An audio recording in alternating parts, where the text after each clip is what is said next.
نحمدہ و نصلی علی رسولہ الکریم اما بعد فاعوذ باللہ من الشیطان الرجیم بسم اللہ الرحمن الرحیم رب اشرح لی صدری ویسر لی امری واحلل عقدۃ من لسانی یفقہوا قولی۔ السلام علیکم ورحمۃ اللہ وبرکاتہ۔ Today we have gathered here for a very special reason. We are glad to have with us Maulana Janab Muhammad Mustafa Nadwi Madni Sahab, who is going to enlighten us with his thought-provoking talk, inshallah. آج کے programme کے دو segments ہیں۔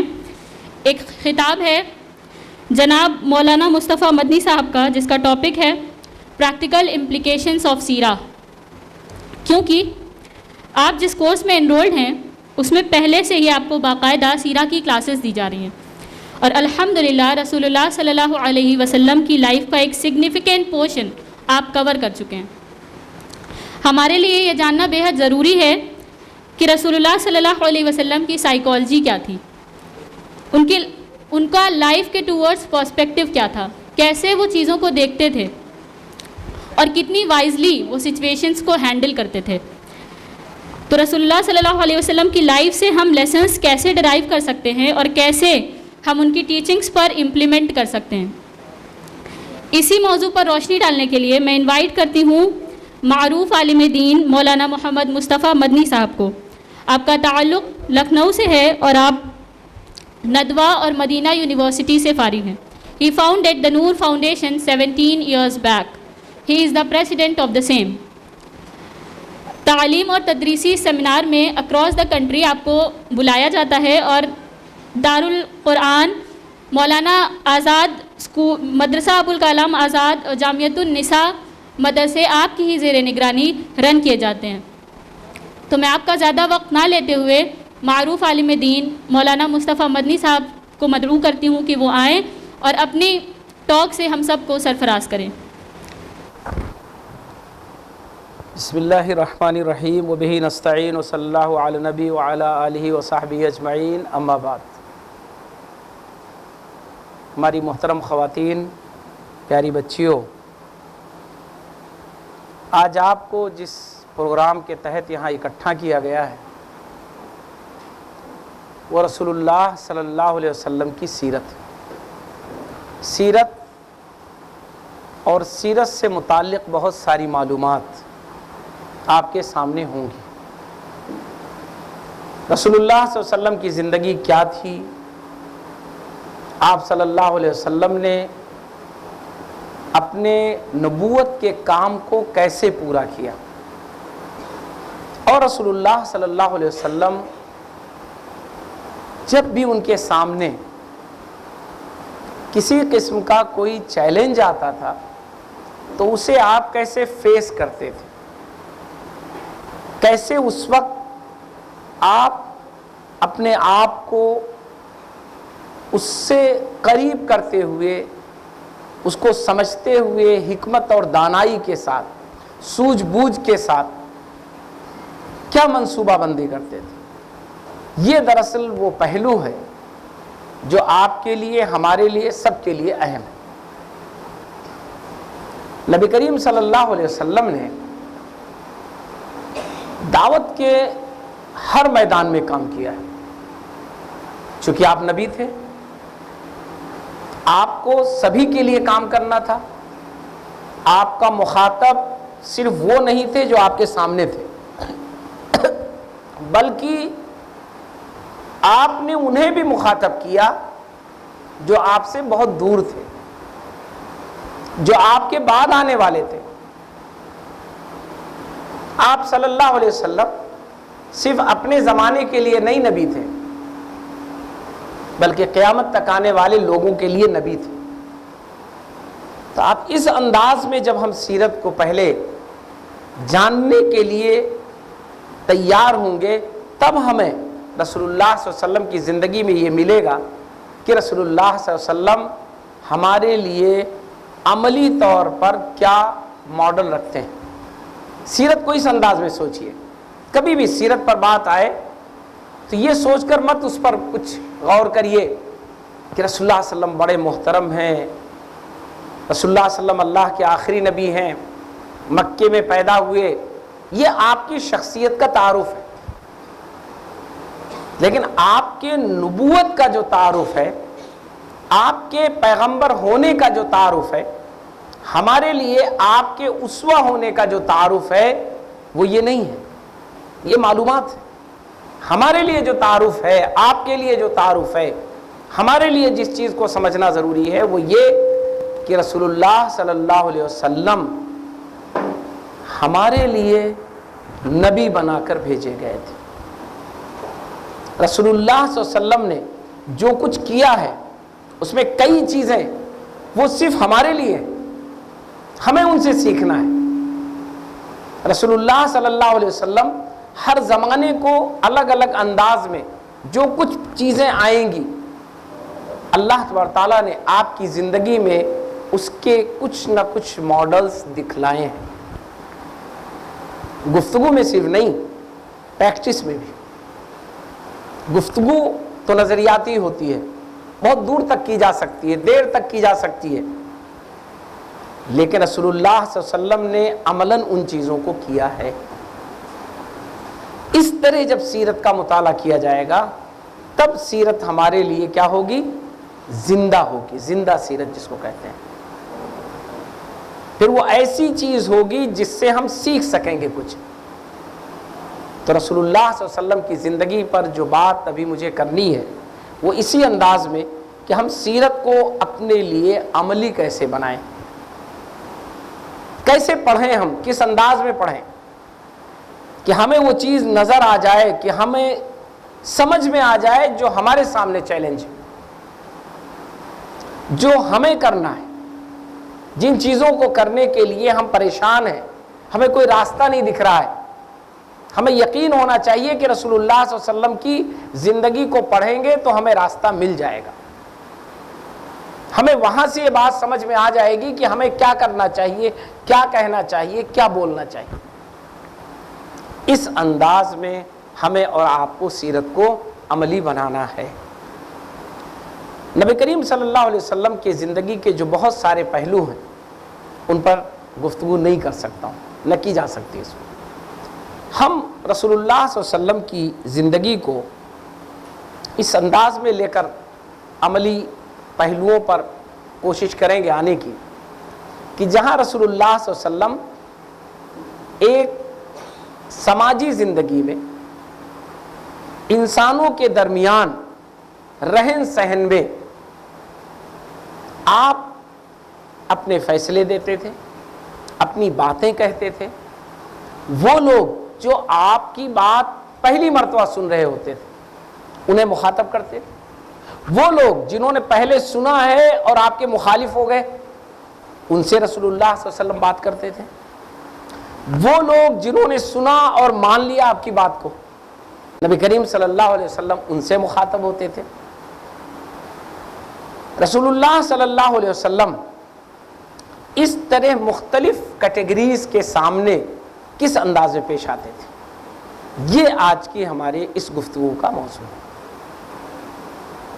اب آپ آئیے دیکھیں کہ رسول اللہ صلی اللہ علیہ وسلم کے سامنے وہ لوگ جو آپ کی بات کو سنتے تھے،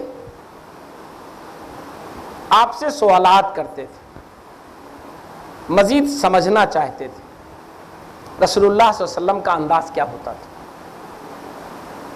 امام بخاری نے کتاب العلم میں کئی حدیثیں اکٹھا کی، اس کے علاوہ بھی ابن ماجہ، سنن ابو داؤد، ان تمام میں نبی کریم صلی اللہ علیہ وسلم کا علم کے تعلق سے، علم کے آداب کے تعلق سے، کسی نے کتاب الادب میں اور کسی نے کتاب العلم میں الگ الگ چیپٹرز ہیں، اس میں جمع کیا ہے رسول اللہ صلی اللہ علیہ وسلم کی زندگی کے ان فرمودات کو، ان باتوں کو جو آپ نے بالمقابل کہیں، کسی کے سامنے کہیں، سوال کے نتیجے میں کہیں، کوئی سیکھنے آیا ہے اس کے نتیجے میں کہیں۔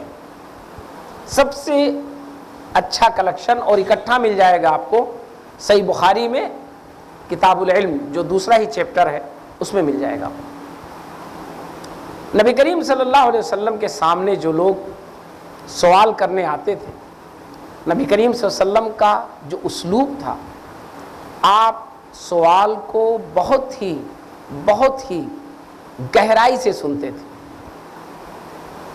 بہت اچھے سے سنتے تھے. پوچھنے والا اس کا اسلوب کیا ہے، اس کا انداز کیا ہے، نبی کریم صلی اللہ علیہ وسلم اس پر بھی دھیان نہیں دیتے تھے.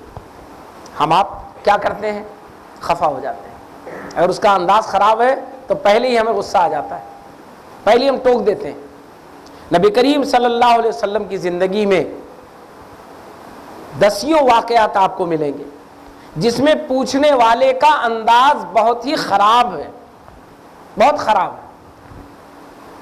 لیکن رسول اللہ صلی اللہ علیہ وسلم کا انداز بالکل نہیں بدلا ہوا ہے. آپ اس کی بات کو یکسوئی سے سنتے ہیں، غور سے سنتے ہیں، ایسا سنتے ہیں کہ اسے دوبارہ کہنے کی ضرورت نہیں پیش آتی. اکثر ایسا ہوتا ہے کہ کہنے والا ہم سے سوال کرتا ہے، ہم نے اس کو دھیان نہیں دیا، پھر اب اس سے پوچھے اچھا کیا پوچھ رہے ہو، کیا جاننا ہے. نبی کریم صلی اللہ علیہ وسلم اس یکسوئی سے سنتے تھے کہ اسے لگتا تھا کہ آپ گویا کہ اسی کی بات سننے کے لیے بیٹھے ہوئے، کھڑے ہو. آتا ہے نا صلی اللہ علیہ وسلم کے بارے میں کہ اگر بازار میں بھی یا راستے چلتے ہوئے کسی نے آپ کو روک لیا تو آپ وہیں رک جاتے تھے، پوری بات سنتے تھے، پورا جواب دیتے تھے. یہ نہیں یہاں کیا وقت ہے، یہاں کیا مناسبت ہے. یہی نہیں، امام بخاری نے باب باندھا ہے باقاعدہ کہ کیا استاد اگر سواری پر بیٹھا ہو، چل رہا ہو، اور کوئی سوال کرے تو وہ جواب دے کہ نہ دے. رسول اللہ علیہ وسلم کی حدیث نقل کی ہے کہ نبی کریم صلی اللہ علیہ وسلم سواری پہ بیٹھے رہتے تھے اور لوگ سوال کرنے آ جاتے تھے، سوال کرتے تھے لوگ، آپ سواری روک لیتے تھے اور اس موقع پر آپ ان کی بات سنتے تھے، ان کو جواب دیتے تھے. تو رسول اللہ صلی اللہ علیہ وسلم کا مخاطب وہ لوگ جو آپ سے سننے اور سمجھنے آتے تھے. جب نبی کریم صلی اللہ علیہ وسلم کے سامنے ایسے لوگ ہوتے تھے تو سب سے پہلا جو امپریشن تھا رسول اللہ صلی اللہ علیہ وسلم کا، جو آپ کا پریکٹیکل ایک نمونہ ہمارے سامنے ہے، کہ آپ اسے یہ محسوس کرانے میں کامیاب ہو جاتے تھے کہ آپ گویا اس کے لیے یکسو ہیں. ایسا نہیں کہ آپ بہت بزی ہیں، آپ تو ابھی نہیں وقت ہے، ابھی جواب نہیں دے پائیں گے، اسلوب خراب ہے اس لیے ہم اسے بتا نہیں پائیں گے. میں نے اپنے علم کی حد تک جو کچھ پڑھا ہے، اور ایک اچھا موضوع ہے، اس کو پڑھیے گا آپ لوگ، میں بھی انشاءاللہ مزید پڑھوں گا، کہ نبی کریم صلی اللہ علیہ وسلم نے ہمیشہ اپنے مخاطب کا جواب یکسوئی سے دیا ہے، اس کے سوال کو سنا ہے، اسے سمجھایا ہے، اسے وقت دیا ہے. ایک موقع آتا ہے کہ رسول اللہ صلی اللہ علیہ وسلم مسجد میں تھے، صدقے کا غلہ آیا ہوا تھا، ڈھیر لگا ہوا تھا. ایک آدمی آیا، اس نے آپ کی چادر پکڑ کر کھینچ لی، اور اتنی زور سے کھینچی کہ رسول اللہ صلی اللہ علیہ وسلم کا گلا بالکل اس میں پھنس گیا، نشانات پڑ گئے. ایک صحابی دوڑے، رسول اللہ صلی اللہ علیہ وسلم نے کہا نہیں رہنے دو. اور اس نے کہا کیا؟ اس نے کہا کہ یہ مال آپ کا نہیں ہے، اللہ کا مال ہے، اور مجھے ایک اونٹ نہیں 2 اونٹ میں لاد کر دے دیجئے. رسول اللہ صلی اللہ علیہ وسلم مسکرائے. آپ نے کہا کہ یہ چادر تو چھوڑ دو، پھر تو میں تمہیں دے پاؤں گا. پہلے مجھے تم آزاد کر دو، پھر تو میں تمہارا جو مطالبہ ہے، جو تم کہہ رہے ہو، تبھی تو میں پورا کر پاؤں گا. اور مسکرا کے رسول اللہ صلی اللہ علیہ وسلم نے کہا ہاں اس کو 2 اونٹ لاد کر کے سامان دے دو.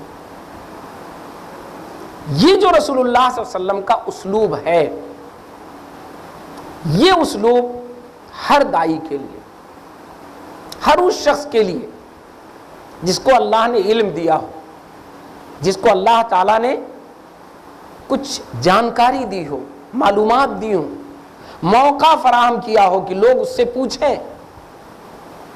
یہ رسول اللہ صلی اللہ علیہ وسلم کا اسلوب، یہ رسول اللہ صلی اللہ علیہ وسلم کا نمونہ اس کے لیے عملی ہے، پریکٹیکل ہے. اگر وہ اپنائے گا تو ویسے ہی اسے بھی کامیابی ملے گی جس طرح نبی کریم صلی اللہ علیہ وسلم کو کامیابی ملی تھی. دوسرا اسلوب، نبی کریم صلی اللہ علیہ وسلم جب اپنی بات کہتے تھے تو آپ کو یہ ڈر ہوتا تھا کہ سامنے والا میری بات سمجھ پایا یا نہیں سمجھ پایا. دوسرے کو تو بڑے غور سے سنتے تھے, لیکن جب دوسرے کے سننے کی باری ہوتی تھی تو رسول اللہ صلی اللہ علیہ وسلم کا اسلوب بدل جاتا تھا.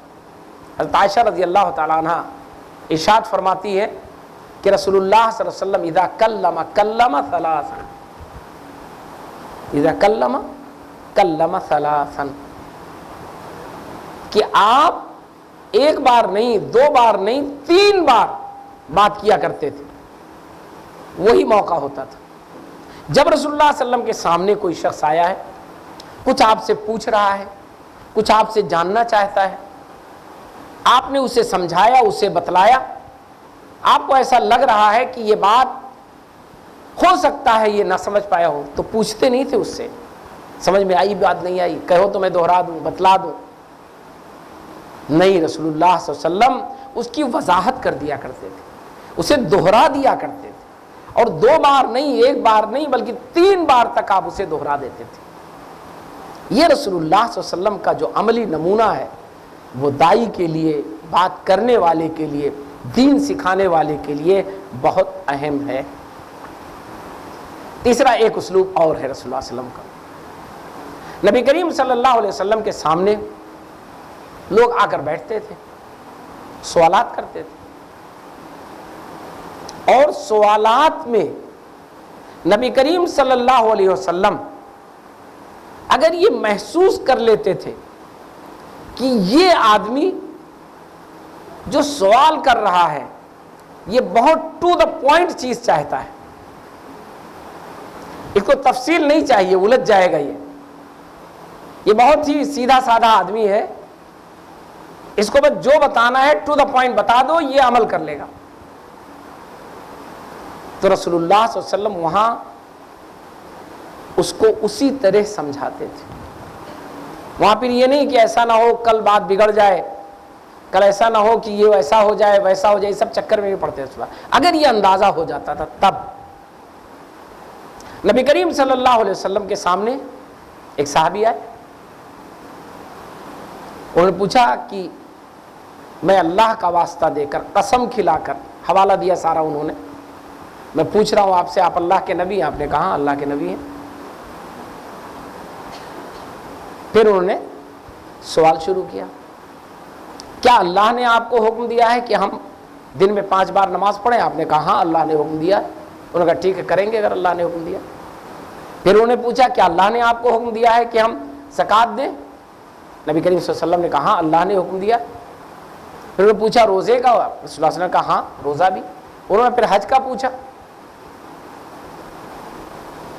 پوچھ لیا انہوں نے. پوچھنے کے بعد یہی بس بنیادی عبادات کی بنیادی چیزیں, صرف بنیادی چیزیں, فرائض پوچھا اور کہا بس ٹھیک ہے, آپ جو کہہ رہے ہیں میں اس پہ عمل کروں گا, لیکن نہ اس سے کچھ زیادہ کروں گا نہ کم کروں گا, اور میں جا رہا ہوں. رسول اللہ صلی اللہ علیہ وسلم نے روکا نہیں انہیں کہ نہیں ابھی رکو, ابھی تو بہت کچھ باقی ہے, اتنا ہی کرو گے تب کیا ملے گا.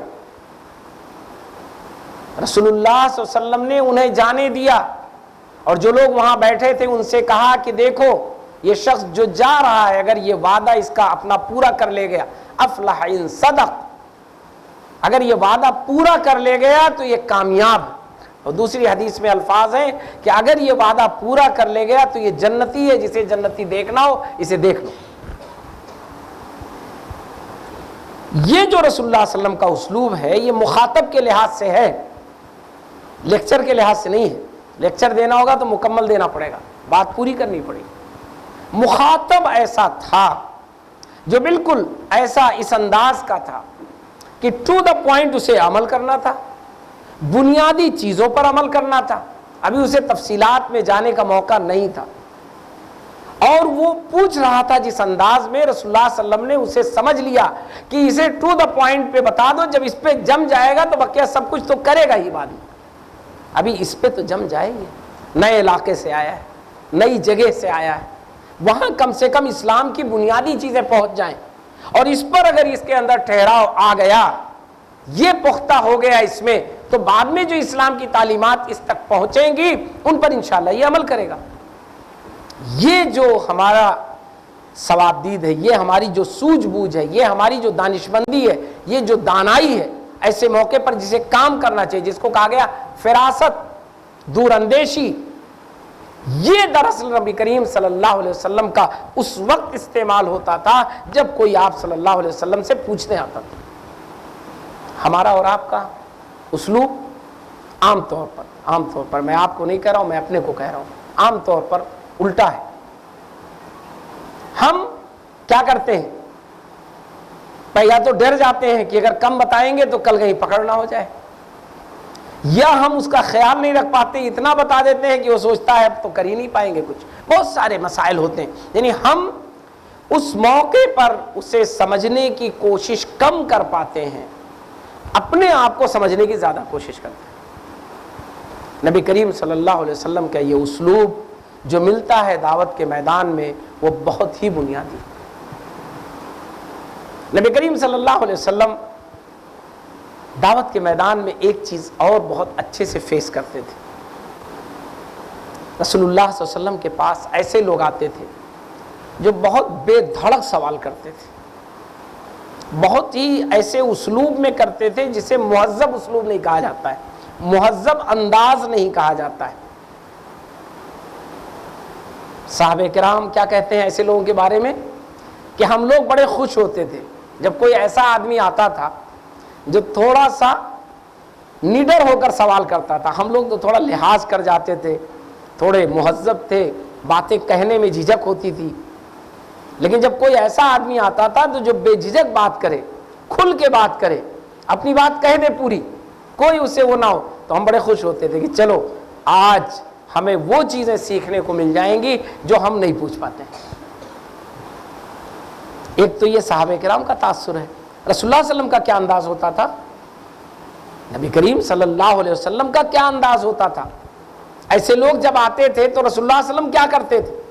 انہیں اس وقت تہذیب اور ثقافت نہیں سکھاتے تھے رسول اللہ صلی اللہ علیہ وسلم۔ کوئی ایک روایت نہیں ملتی ہے، کوئی ایک بھی روایت نہیں ملتی ہے کہ رسول اللہ صلی اللہ علیہ وسلم پہلے انہیں مہذب بنانا چاہیں، پہلے مثقف بن جاؤ، مہذب بن جاؤ، تمہیں تو سلیقہ نہیں، تمہیں تو کچھ پتہ ہی نہیں ہے، پہلے یہ سب سیکھ لو پھر آؤ میرے پاس بیٹھو۔ بلکہ رسول اللہ صلی اللہ علیہ وسلم اس کو پورا موقع دیتے تھے۔ موقع دینے کا انداز بڑا عجیب تھا رسول اللہ صلی اللہ علیہ وسلم کا۔ اسے آگے بلا لیتے تھے۔ آگے بلانے میں کیا چیز شامل ہے؟ اسے اہمیت مل جاتی تھی۔ آگے بلا لیتے تھے، اپنے سے قریب بٹھا لیتے تھے۔ حدیث جبرائیل آپ سب کو معلوم ہوگی، ایک حدیث ہے بہت مشہور جسے حدیث جبرائیل کہا جاتا ہے، جس میں 5 سوالات ہیں: اسلام کیا ہے، ایمان کیا ہے، احسان کیا ہے، آپ قیامت کب آئے گی۔ وہ مشہور حدیث ہے کیونکہ حضرت جبرائیل نے سوال کیا تھا، لیکن آئے تو تھے وہ کسی اجنبی شخص کے روپ میں، ان کی شکل میں آئے تھے۔ صحابی کہتے ہیں ہم لوگوں نہیں پتا تھا کہ وہ فرشتے ہیں، اور آئے کتنا قریب بیٹھے تھے وہ بتائیے، کتنا قریب بیٹھے تھے وہ رسول اللہ صلی اللہ علیہ وسلم کے؟ اتنے قریب بیٹھے تھے کہ ان کا گھٹنا رسول اللہ صلی اللہ علیہ وسلم کے گھٹنے سے مل گیا تھا۔ یہ تو صحابی کہتے ہیں، حضرت عمر رضی اللہ تعالیٰ عنہ کی روایت، مشہور روایت۔ صحابہ بلکہ تعجب کر رہے تھے کہ آخر اتنا قریب کون آدمی پہنچ گیا، اور پھر انہوں نے سوال کیا۔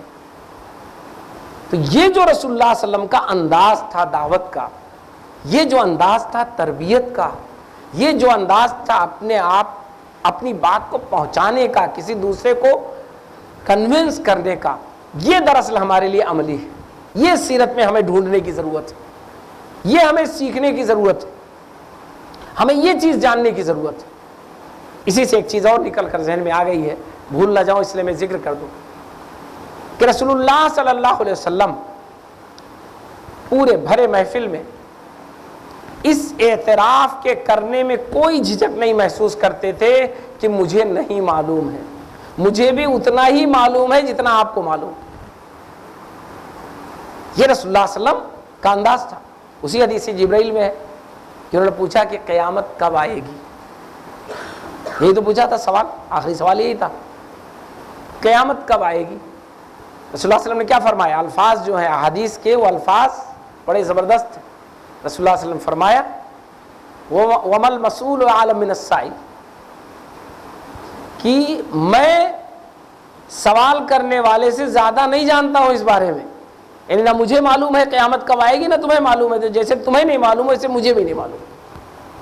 ہاں اس کی کچھ نشانیاں ہیں، وہ مجھے معلوم ہے، وہ تم سن لو۔ آپ صلی اللہ علیہ وسلم کا یہ اسلوب یہ لوگوں میں اعتماد پیدا کر دیتا تھا، اسے لگتا تھا کہ رسول اللہ صلی اللہ علیہ وسلم سچے ہیں، آپ کہیں بھی ہمیں کنفیوز نہیں کر رہے ہیں، دھوکہ نہیں دے سکتے۔ جب یہ کہہ دینا کہ جتنا تم جانتے ہو قیامت کب آئے گی اتنا ہی میں بھی جانتا ہوں، تو اب آپ سوچیں کتنا اعتماد پیدا ہو گیا، کتنا بھروسہ لوگوں کو ہو جائے گا کہ یہ آدمی ہم کو ادھر ادھر نہیں بتا سکتا ہے، جو بتائے گا، جو صحیح معلوم ہوگا وہ بتائے گا، ورنہ کہہ دے گا مجھے نہیں معلوم۔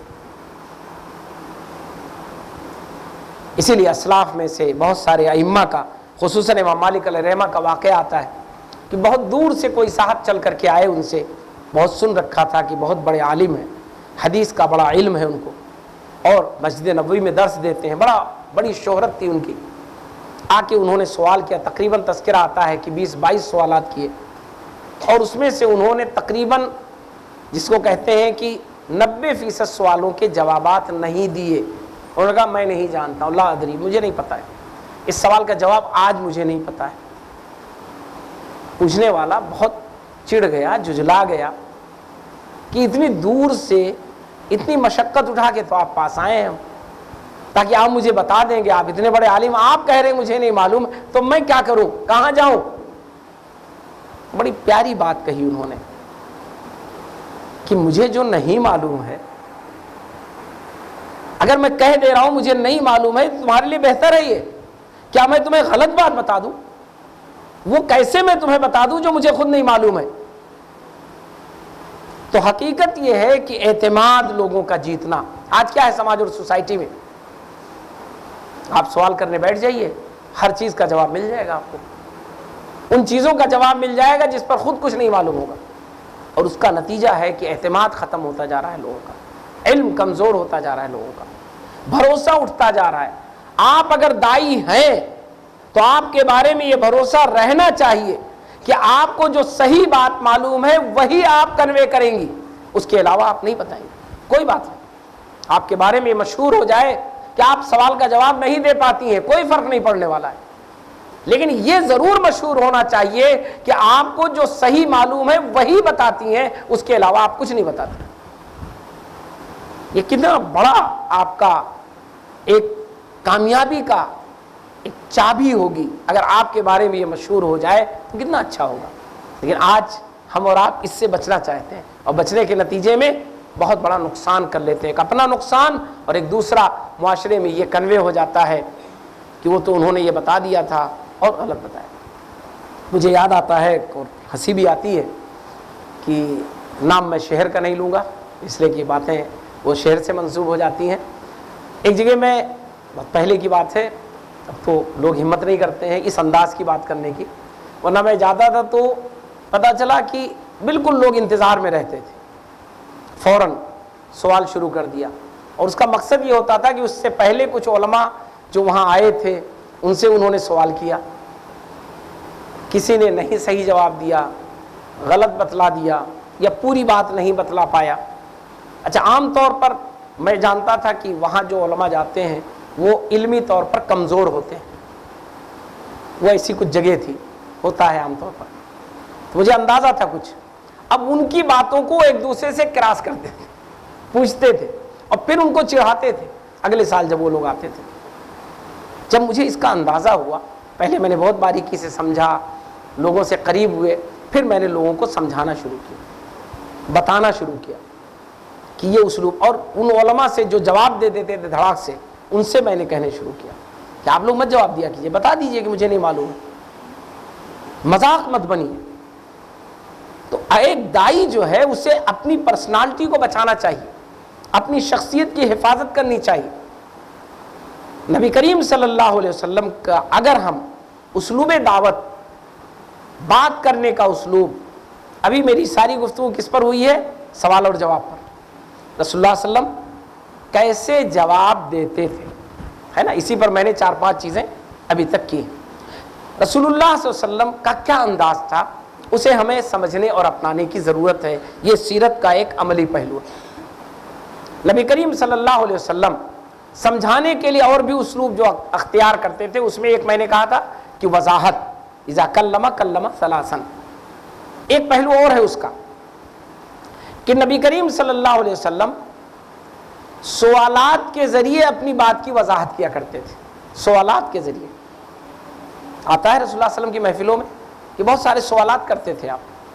سوال کرنے سے رسول اللہ صلی اللہ علیہ وسلم کو اندازہ ہو جاتا تھا کہ سامنے والا، چاہے وہ پوری محفل ہو چاہے انڈیویجول کوئی ہو، اس کی معلومات کی سطح کیا ہے، سمجھنے کی سطح کیا ہے، وہ کتنا کس چیز کو سمجھ سکتا ہے، اس کی زبان کیا ہے، اس کا انداز کیا ہے، اس کی ثقافت کیا ہے. پھر نبی کریم صلی اللہ علیہ وسلم اس انداز میں اسے جواب دیتے تھے اور سمجھاتے تھے. تو سوال نبی کریم صلی اللہ علیہ وسلم کا پریشان کرنے والا نہیں ہوتا تھا، الجھانے والا نہیں ہوتا تھا، بلکہ سمجھنے والا ہوتا ہے. اسی لیے حضرت علی رضی اللہ تعالیٰ عنہ کا ایک مقولہ ہے جو امام بخاری نے نقل کیا ہے، کلموا الناس علی قدر عقولہم اتریدون ان یکذب اللہ ورسولہ. حضرت علی رضی اللہ تعالیٰ عنہ کہتے ہیں کلموا الناس علی قدر عقولہم، لوگوں کو سمجھو کہ ان کے سمجھنے کی سطح کیا ہے، کس بات کو کس انداز میں سمجھتے ہیں، کون سی مثال ہے وہ کیسے سمجھتے ہیں، کس بات کو کس انداز میں انہیں سمجھ میں آتا ہے. پہلے اس کو سمجھو اور اس حساب سے بات کرو، ورنہ وہ اللہ اس کے رسول کو جھٹلا دیں گے. اس لیے نہیں جھٹلا دیں گے کہ اللہ اس کے رسول کو جھٹلانا چاہتے ہیں، بلکہ آپ کا جو اسلوب ہے سمجھانے کا، جو آپ کا انداز ہے گفتگو کرنے کا، اس سے وہ کنفیوز ہو جائیں گے اور اللہ اس کے رسول کو جھٹلا دیں گے. اتریدون ان یکذب اللہ ورسولہ.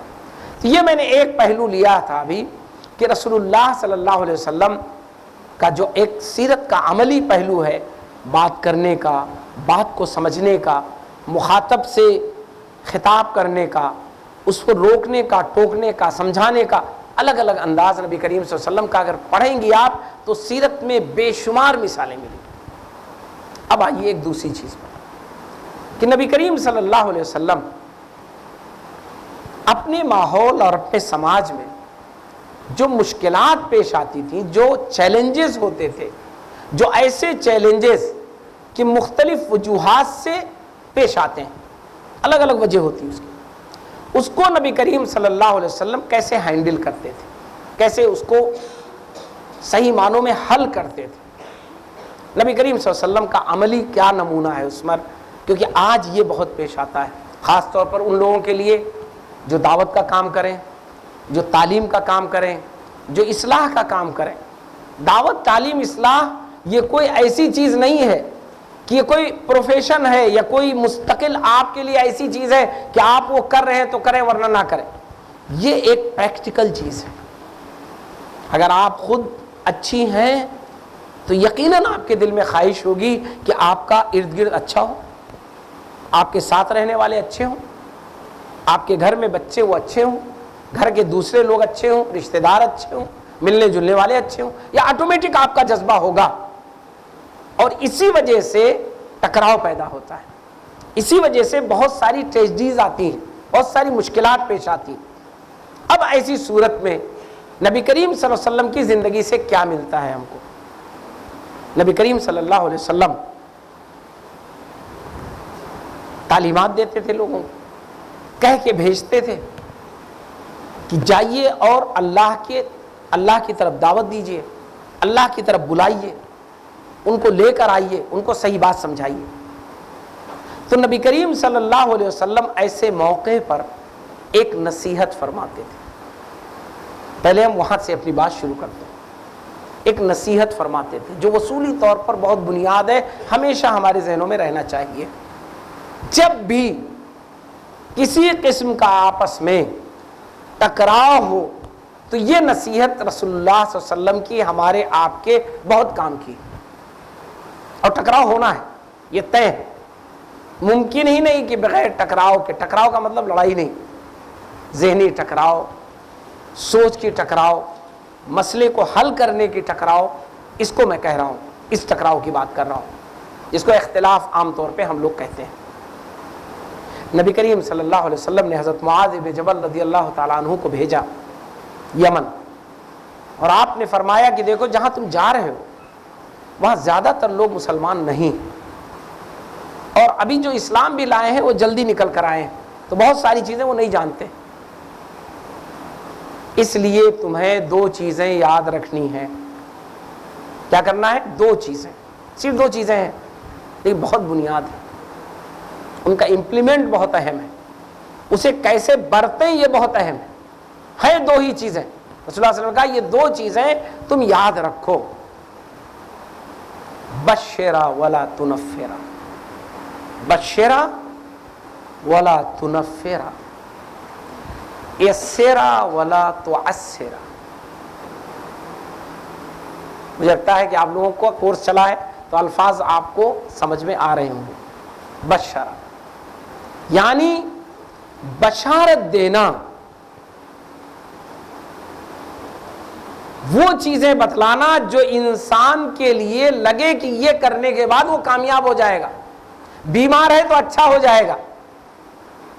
بہت اچھی سی بات، لفظ میرے ذہن پہ آ گیا، شاید آپ سب نے اس کا مفہوم نکال لیا ہوگا کہ ایک ڈاکٹر کے پاس اگر مریض جائے اور کہہ دے تم ٹھیک نہیں ہوگے، کیا نتیجہ ہوگا؟ شاید وہ دوا بھی نہ استعمال کرے۔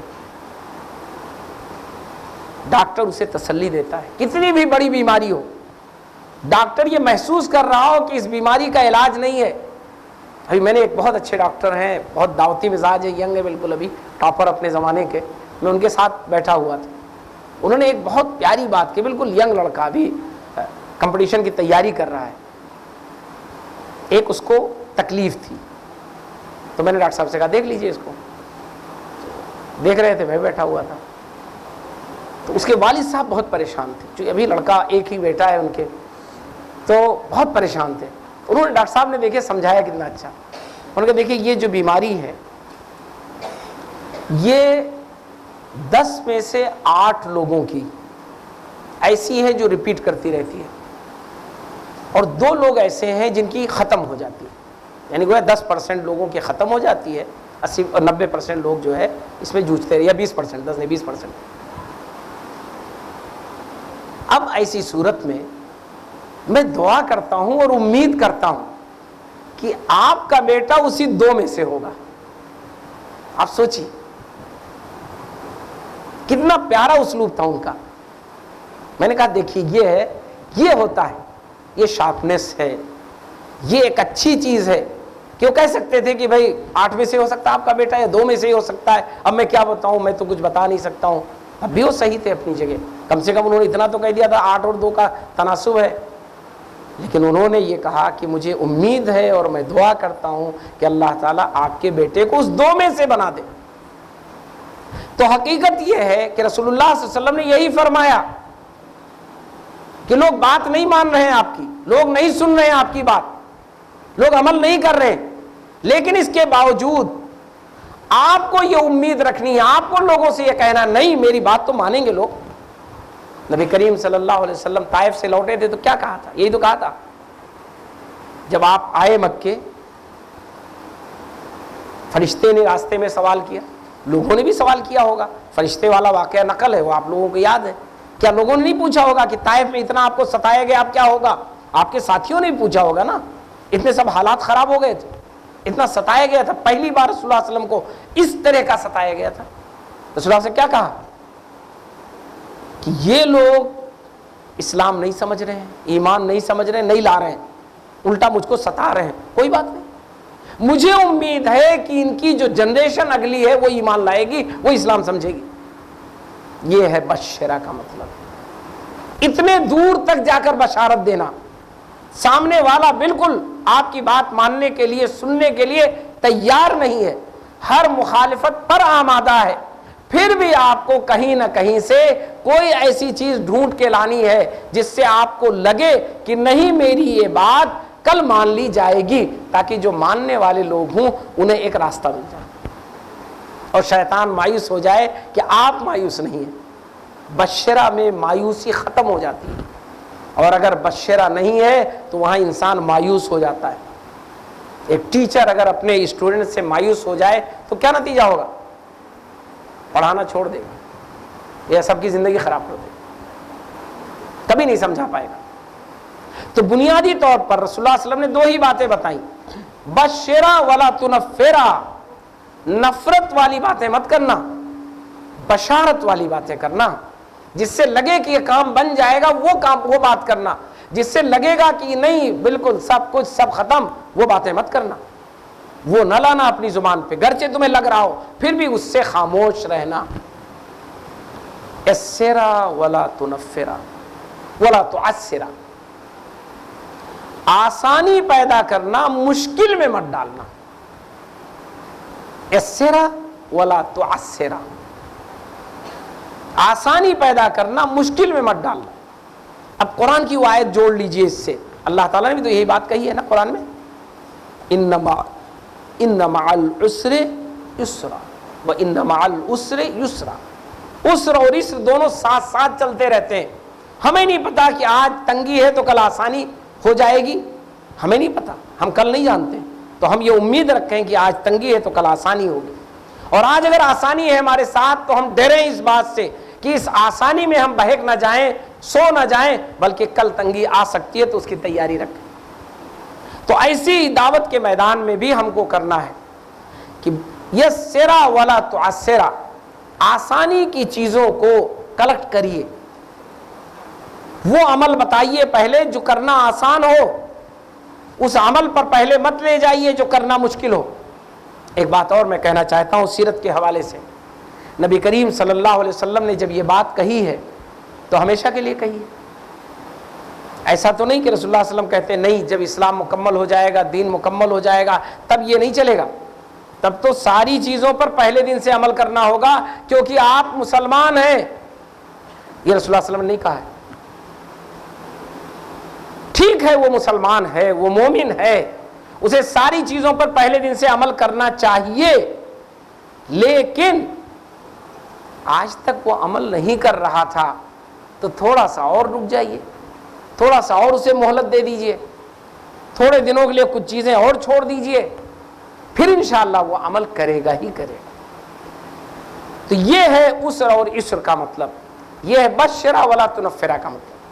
تو دعوت کے میدان میں اگر سیرت میں ہم جائیں تو رسول اللہ صلی اللہ علیہ وسلم کی سیرت سے ہمیں یہ چیز ملے گی۔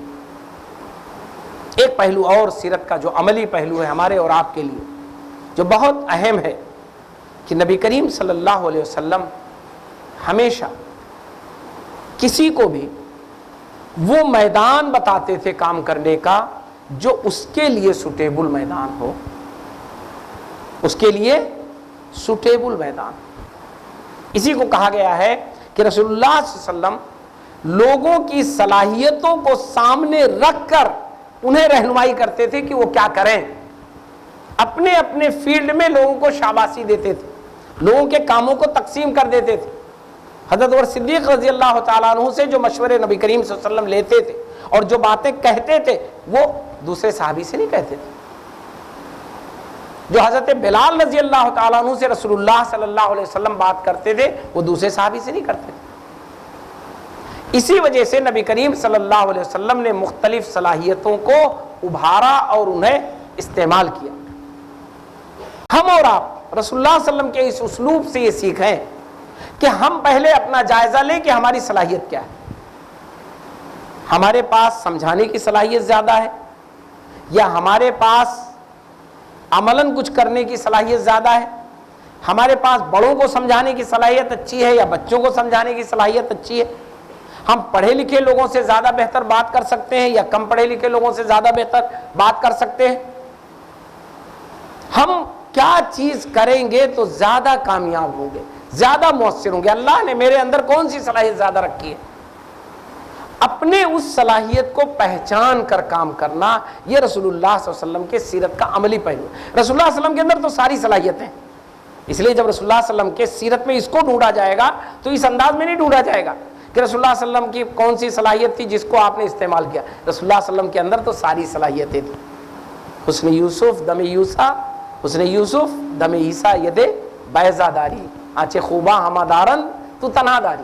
تو رسول اللہ صلی اللہ علیہ وسلم کے اندر تو سب کچھ تھا کیونکہ اللہ کے آخری نبی تھے، لیکن رسول اللہ صلی اللہ علیہ وسلم نے اس بات کو پریکٹیکل اس طرح بنایا کہ آپ کے صحابہ کرام، صحابیات، ان کے اندر جو الگ الگ صلاحیتیں تھیں، ان صلاحیتوں کو نبی کریم صلی اللہ علیہ وسلم نے متعارف کرایا، اس کی پہچان کروائی، اس کو انہیں بتلایا اور اس کے حساب سے انہیں کام بتلایا۔ یہی وجہ تھی کہ صحابہ کرام کامیاب تھے۔ آپ نے کبھی پڑھا ہے؟ صحابیات پر بتا رہی تھی ابھی اسما کے یہاں پر لیکچرز ہوئے ہیں صحابیات کے سلسلے میں، یا شاید تہذیب میں ہوا ہے، آپ کے سامنے بات آئی ہوگی۔ سیر صحابیات ابھی جلدی میں نے محمد السلام صاحب کی خریدی، اچھی کتاب ہے، بہت موٹی کتاب نہیں ہے، پتلی ہے، اچھی کتاب ہے، سیر صحابیات، اس کو پڑھیے۔ صحابیات نے کیسے نبی کریم صلی اللہ علیہ وسلم کے زمانے میں ایکٹیویٹیز اپنائی ہیں، چھوٹی کتاب، بڑی اچھی کتاب ہے سیر صحابیات۔ میں نے ابھی خریدی، اس کو پڑھی اور اپنے یہاں گرلس میں دیا، اس کو پڑھ لیں سب لوگ اس کو۔ یہ جو نبی کریم صلی اللہ علیہ وسلم کا انداز ہے مختلف صحابیات کے سلسلے میں، اس کو پڑھنے کی ضرورت ہے۔ وہاں سے پتہ چلتا ہے کہ رسول اللہ صلی اللہ علیہ وسلم کی جو سیرت ہے وہ یہ ہمیں بتلاتی ہے کہ اس الگ الگ صلاحیتوں کے لیے الگ الگ میدان ہیں، اور ہمیں ہمیشہ اپنے کام کو شروع کرنے سے پہلے اپنا جائزہ لینا ضروری ہے۔ اگر ہم نے اپنا جائزہ نہیں لیا اور کام شروع کیا تو ہمیں وہ کامیابی نہیں ملے گی جو ملنی چاہیے، اور ہمارے سامنے رکاوٹیں زیادہ ہوں گی جو ہم کبھی کبھی فیس نہیں کر پائیں گے۔ اب ایک آخری بات کہ نبی کریم صلی اللہ علیہ وسلم کی سیرت سے خواتین کے لیے جو سب سے بڑا ایک اسوہ ملتا ہے، میں نے کہا رسول اللہ صلی اللہ علیہ وسلم تب مکمل اسوہ ہے، ہر چیز میں اسوہ ہے، لیکن آپ کے پس منظر میں میں نے بات کی کہ آپ ایک تو دعوت کے میدان میں ہیں، دوسرا آپ کی خواتین فیلڈ ہے، مخاطب ہے۔ اس پس منظر میں ایک آخری بات، نبی کریم صلی اللہ علیہ وسلم کے ان تمام احادیث کو، گفتگو کو اور باتوں کو آپ نوٹ کریے، سیکھیے اور جانیے۔ کیسے جانیں گی، کیسے سیکھیں گی، وہ مجھے بتانے کی ضرورت نہیں، میں ایک ٹاپک دے رہا ہوں آپ کو، آپ اپنے جو ٹیچرز ہوں گے آپ کو ابھی دعوت ٹریننگ کا جو چلے گا اس میں آپ پوچھیے گا، لیکن وہ ہے کیا چیز ہے جس پر آپ کو توجہ دینی ہے اور جس پہ آپ کو کلیکشن تیار کرنا ہے۔ نبی کریم صلی اللہ علیہ وسلم نے خواتین سے متعلق مختلف موقعوں پر جو گائیڈ لائنز دیے ہیں، جو بنیادی باتیں کہی ہیں، اسے سامنے رکھ کر کام کا پلان کرنے کی آپ کو ضرورت ہے۔ نفسیاتی طور پر نبی کریم صلی اللہ علیہ وسلم نے خواتین کے تعلق سے بہت ساری باتیں کہی۔ آپ سوچیں رسول اللہ صلی اللہ علیہ وسلم کے کہنے کا انداز کیا ہے۔ مجھے اچانک ایک چیز یاد آ گئی، احادیث میں ایک موقع پہ رسول اللہ صلی اللہ علیہ وسلم نے بہت عجیب انداز کی بات کہی۔ غالباً حضرت عائشہ رضی اللہ تعالیٰ عنہ کو جانا تھا، یا کوئی اور ازواج مطہرات میں سے، میں بالکل کنفرم نہیں ہوا، اچانک میرے ذہن میں بات آئی، وہ آپ کے کام کی ہے۔ اس زمانے میں دو طریقے تھے سفر کرنے کے، یا تو اونٹ کا جو ہودج ہوتا تھا اس میں بیٹھ کر سفر کیا جاتا تھا، یا ڈولی جس کو کہتے ہیں، وہ سب کے لیے استعمال ہوتی تھی، اس میں مرد بھی جاتے تھے، عورتیں بھی جاتی تھیں، زیادہ عورتوں کے لیے استعمال ہوتا تھا۔ مجھے دونوں میں اس میں بھی نہیں ابھی کنفرم ہوں میں، چونکہ اس کو میں پڑھ کے نہیں آیا کہ کون سا تھا واقعہ، ہودج کا یعنی اونٹ پہ بیٹھنے کا واقعہ ہے یا ڈولی میں لے جانے کا واقعہ ہے، اس پر لے جانے کا واقعہ ہے، لیکن بہرحال جو بھی تھا،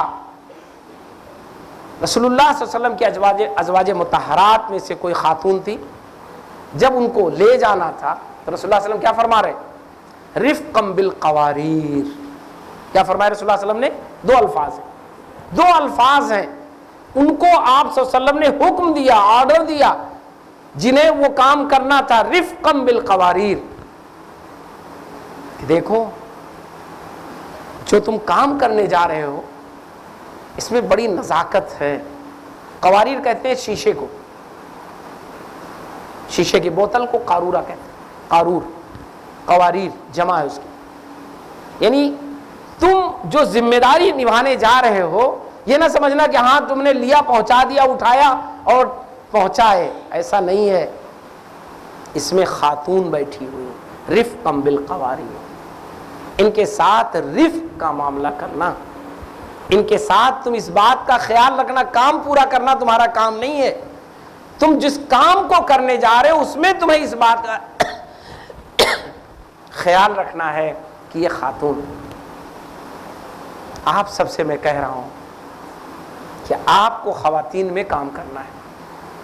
نبی کریم صلی اللہ علیہ وسلم کی اس طرح کی جتنی احادیث ہیں خواتین کے بارے میں، عورتوں کی نفسیات کے بارے میں، ان کے مزاج کے بارے میں، ان کی طبیعتوں کے بارے میں، ان سب کو آپ کلیکٹ کیجئے، بہت بڑا ذخیرہ ہے۔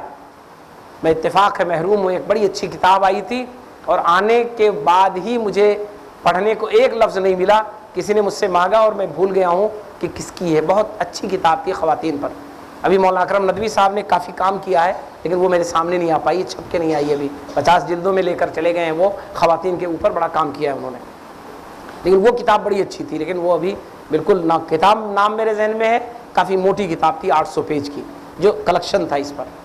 میں آپ کو کہہ رہا ہوں آپ ٹیچر سے پوچھئے گا، بہت ساری چیزیں میں بھی رہنمائی کر دوں گا کہ اس طرح کی جتنی چیزیں رسول اللہ صلی اللہ علیہ وسلم کی ہیں وہ تمام چیزیں آپ کلیکٹ کیجئے اور پھر آپ خواتین میں کام کیجئے۔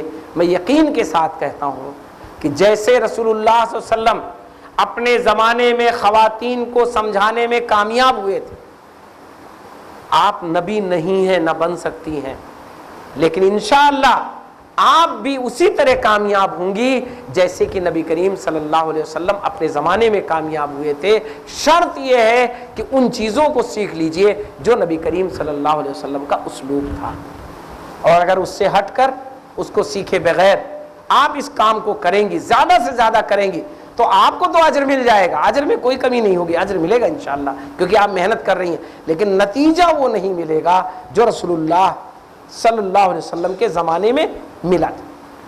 تو میری آخری بات یہی ہے اور آخری گزارش یہی ہے کہ آپ سب اس انداز میں سیرت کو پڑھیں، آپ چھوڑ دیں غزوہ احد، غزوہ احزاب چھوڑ دیجئے، مت پڑھیے، پڑھ لیجئے مطلب ایسے پڑھیے، اس ڈیپتھ میں جا کر مت پڑھیے، نوٹ بک لے کر مت پڑھیے، معلومات کے لیے پڑھ لیجئے، نوٹس وہاں سے لیجئے جن کا تعلق نبی کریم صلی اللہ علیہ وسلم کا ان عملی نمونوں اور الفاظ سے ہے جہاں نبی کریم صلی اللہ علیہ وسلم نے خواتین کو براہ راست گائیڈ لائن دیے ہیں، خواتین کے ذریعے براہ راست کام لیا ہے، براہ راست خواتین کو کوئی بات کہی ہے، ذرا سا اس کو الگ کر لیجئے اور پھر دیکھیے آپ کے کام میں کتنی طاقت آئے گی، کتنا نکھار آئے گا، اور آپ ان سارے ٹیسٹیز کو، وہ ساری جو پرابلمس آتی ہیں، مشکلات آتی ہیں، ٹکراؤ آتا ہے، ان سب کو انشاءاللہ دھیرے دھیرے حل کر لیں گی اور اللہ تعالیٰ آپ کی مدد کرے گا۔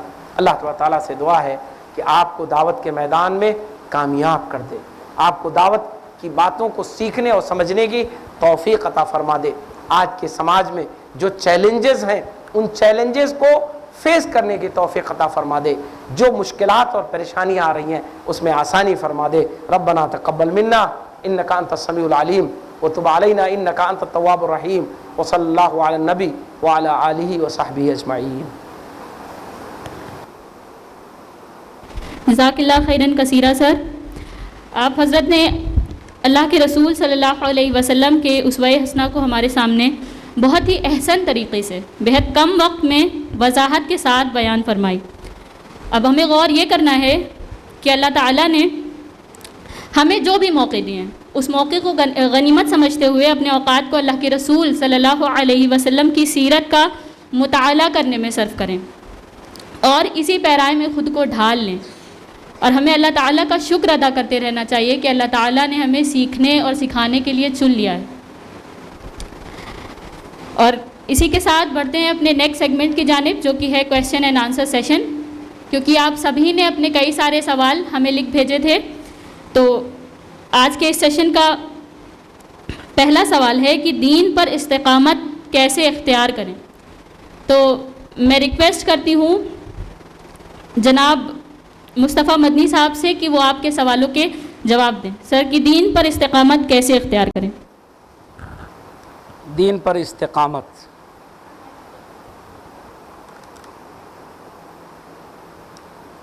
استقامت یہ دو طرح حاصل کی جا سکتی ہے۔ پہلی چیز یہ ہے کہ جس دین کو آپ نے قبول کیا ہے، اپنے قبول کرنے کی جو وجہ ہے اس پر دھیان دیجیے. آپ نے کیوں اس دین کو قبول کیا ہے؟ کیا فائدہ ہے آپ کا؟ کیا وجہ ہے؟ تاکہ آپ کا جو دین ہے وہ رسمی نہ رہ جائے کہ چونکہ ہم مسلمان ہیں اس لیے ہمارا دین اسلام ہے. نہیں، ہمارا دین اس لیے اسلام ہے کہ اس کے علاوہ کوئی اور دین ناقابل قبول. یہ پہلی چیز ہے، اس کو آپ کو غور کرنا ہوگا، اسے آپ کو سمجھنا ہوگا، اسے آپ کو جاننا ہوگا. اور دوسری چیز ہے کہ عمل میں دھیرے دھیرے آگے بڑھنا. عمل میں سمجھنے کا تعلق چاہے جتنا اچھا اور گہرا ہو جائے، اگر عمل میں آپ دھیرے دھیرے آگے نہیں بڑھیں گی تو استقامت کبھی نہیں آئے گا. آپ کو عمل میں دھیرے دھیرے آگے بڑھنا ہے. اس سلسلے میں دو آیتیں میں، ایک آیت اور ایک حدیث قدسی. سورہ حجرات کی آیت ہے، اس کو غور سے سمجھیے گا، سورہ حجرات کھول کر پڑھ لیجئے گا. قالت الاعراب آمنا قل لم تؤمنوا ولكن قولوا اسلمنا ولما يدخل الايمان في قلوبكم. کہ بہت سے لوگ کہتے ہیں کہ ہم ایمان لے آئے. نہیں، ابھی تم ایمان نہیں لائے ہو، ابھی تو تم اسلام تم نے قبول کیا ہے، ابھی تو تم اپنے آپ کو کلمہ پڑھنے والے سمجھو. اس کی وجہ کیا ہے؟ وَلَمَّا يَدْخُلِ الْإِيمَانُ فِي قُلُوبِكُمْ. یہ ایمان جس کے دعوے دار تم ہو یہ تمہارے دل میں ابھی نہیں بیٹھا ہے. دل میں بیٹھنے کا مطلب کہ تمہاری زندگی چینج ہونی چاہیے، اور زندگی چینج ہونے کا ثبوت کیا ہے؟ عمل.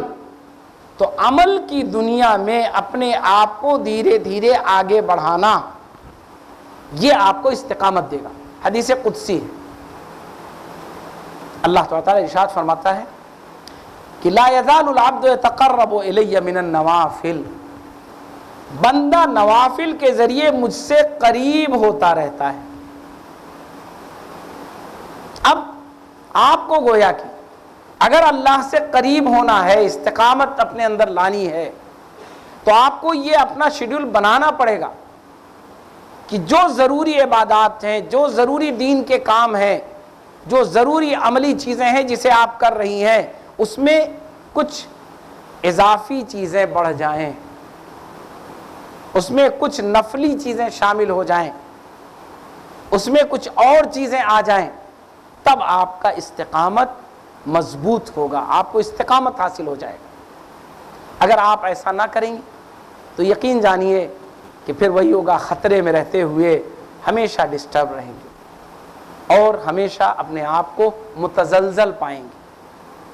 تو یہی دو چیزیں ہیں. پہلے تو یہ اپنے سے سوال کریے، اپنے سے پوچھئے کہ ہم مسلمان کیوں ہیں، ہمیں کیوں نماز پڑھنی چاہیے، ہمیں کیوں اسلام پر عمل کرنا چاہیے، ہمیں کیوں ایسا رہنا چاہیے.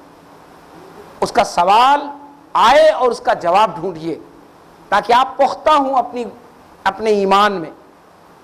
ایسا نہ ہو کہ آپ ایمان کو سمجھ ہی نہ رہے ہوں، آپ کے سامنے ایمان کی چیزیں ہی نہ ہوں. جس کو رسول اللہ صلی اللہ علیہ وسلم نے کہا ایمان کی حلاوت جو محسوس کرتا ہے وہ ایمان اس کے دل میں بھر جاتا ہے، وہ ایمان اس کے دل میں چلا جاتا ہے. اس لیے پہلا مرحلہ وہ ہے. دوسرا مرحلہ ہے عملی طور پر اپنا جائزہ لینا، دھیرے دھیرے عبادات میں اضافہ کرنا، دھیرے دھیرے آگے بڑھنا. آپ نے 1 مہینے ہو گئے کوئی صدقہ نہیں کیا، کسی غریب کے آپ کام نہیں آئیں، کیوں؟